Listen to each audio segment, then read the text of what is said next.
And Hugh Miles has written extensively about Cairo and the revolutions in the Middle East. And let's now get some analysis from him right now. Mr. Hugh Miles, welcome to RT. It's good to have you with us. So why do you think military's launched what is basically a full-on assault on two of the protesters' locations there? Why? Sorry, can you repeat the question? Why have them? Of course. So why do you think the military has launched what is a full-on assault, and why are they doing it now? Well, the military have been preparing for this for some time. There have been leaks about this for several days. We were expecting it right after the Eid holiday, which was a couple of days ago, but I think the square was just too full of people then for it to be safe, and they thought that maybe they could frighten some people off by leaking about the attacks in advance.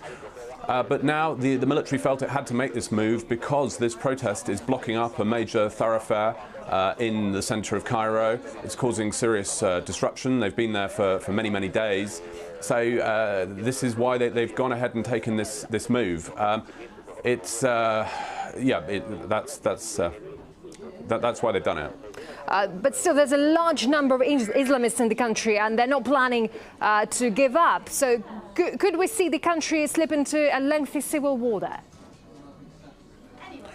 Well, it seems that anything is possible. Egypt is obviously sliding into a very desperate condition, and the future is highly uncertain.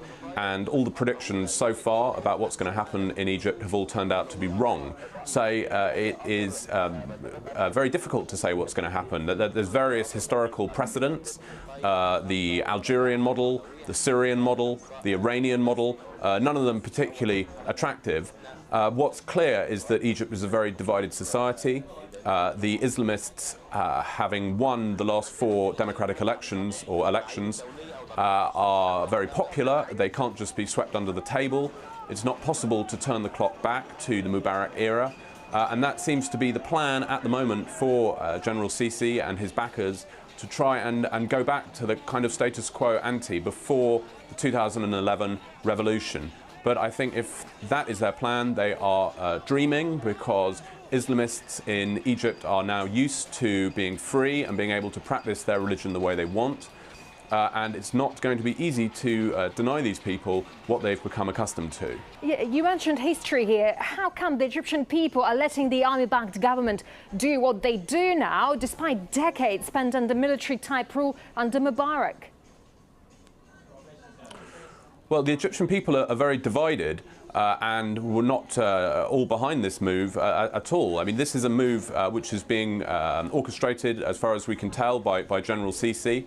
And the army. Of course, the army have spent decades ruling Egypt and have long been opposed to the Muslim Brotherhood, and they're very separate from the Muslim Brotherhood. The army tries to keep the Muslim Brotherhood out of their ranks.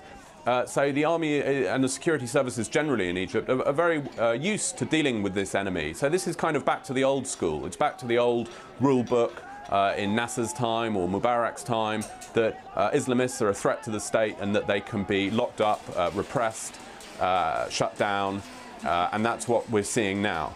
But it just seems like times have changed since these tactics worked, and it seems that the military is out of touch with the makeup of Egyptian society today, where Islamism has become extremely popular. And what we're really seeing now in Egypt is a clash between people who want Islam as their frame of reference against people who want a more secular kind of European-style frame of reference. And that's a very fundamental divide. It divides families, and it divides Egypt. Probably roughly half and half, I mean, is the best guess.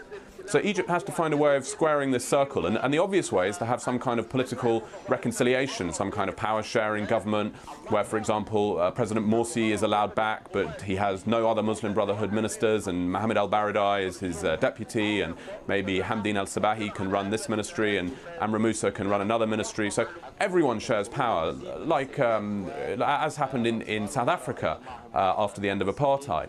But unfortunately, there's been no indication of any kind of broad, inclusive, reconciliatory gesture.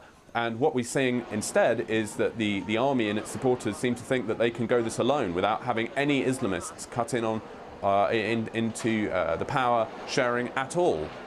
And certainly the army has got powerful backers, they've got allies, there are many people who support them and would like very much to turn the clock back to the Mubarak era, because this model suited many other countries in the region. Egypt was predictable, it was manageable, yes it had problems, but it was easy to deal with.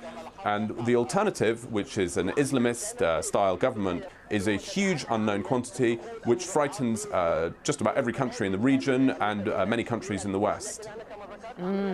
Journalist and author Hugh Miles, thank you very much indeed for your insights. Thank you.